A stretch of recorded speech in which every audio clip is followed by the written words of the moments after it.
তো গাইস দেখতে পাচ্ছ আমি চলে এসেছি সেই কুলের বাগানে। এই দেখো সব কুলের বাগান, কুলের সিজন প্রায় শেষ। এই দেখো কুল,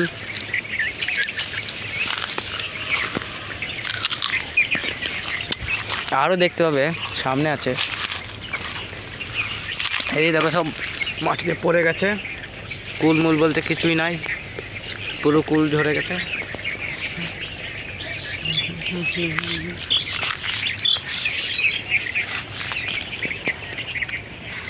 কুলটা মিষ্টি আছে, সেরকম না, বাঁদরে